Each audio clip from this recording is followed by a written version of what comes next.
Hello বন্ধুরা, এই দেখুন আজ আমি মোচা চিংড়ি রান্না করব। মোচাগুলো সামান্য সেদ্ধ করে জল ফেলে দিয়েছি, আধখানা পেঁয়াজ দিয়েছি, আর এই চিংড়ি মাছগুলো এবার ভেজে নেব।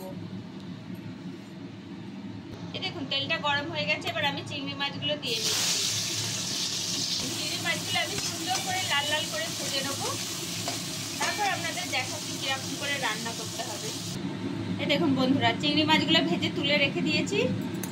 চিংড়ি ভাজার তেলেই ফোড়ন দিয়ে নিচ্ছি, একটা লঙ্কা আর একটুখানি তেজপাতা ফোড়ন। এই দেখুন এক কষা পেঁয়াজ দিয়ে ভেজে নিচ্ছি।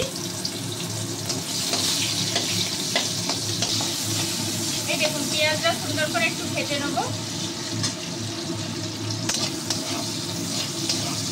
এই দেখুন পেঁয়াজটা প্রায় ভাজা হয়েই গেছে, এবার আমি মোচাটা দিয়ে নিচ্ছি। এই দেখুন মোচাটা খুব সুন্দর করে এবার ভেজে নেবো। এর সঙ্গে একটা আলুও দিয়েছি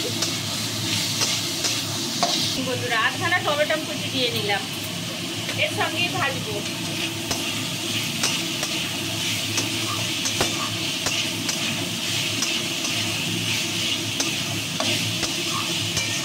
এই দেখুন বন্ধুরা, হাফ চামচ জিরে গুঁড়ো,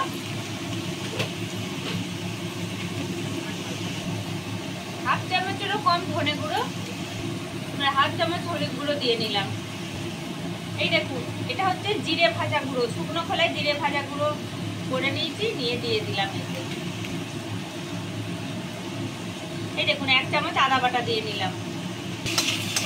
এই দেখুন সব মশলাগুলো এবার ভালো করে কষে নেব। এখন নুন দিইনি, নুন দিলেই জল বেরিয়ে যাবে। এতে চিংড়ি মাছগুলো দিয়ে নিলাম।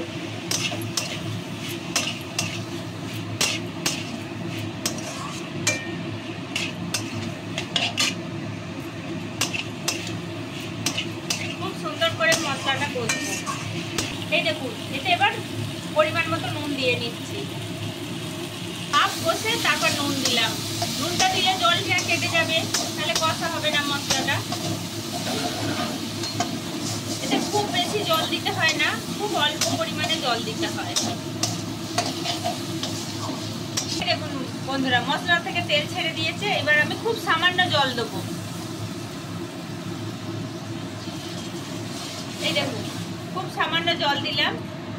এবারে সব কিছু একটু ফুটবে, তারপরে আমি নামিয়ে দেবো। এই দেখুন বন্ধুরা, এবার এটাকে আমি মিনিট 5 চাপা দিয়ে ফোটাবো।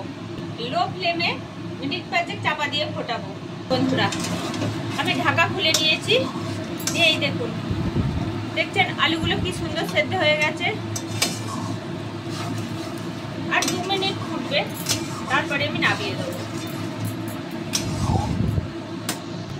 এই দেখুন বন্ধুরা, আমার মোচা চিংড়ি রেডি হয়ে গেছে, এবার আমি নামিয়ে দেবো।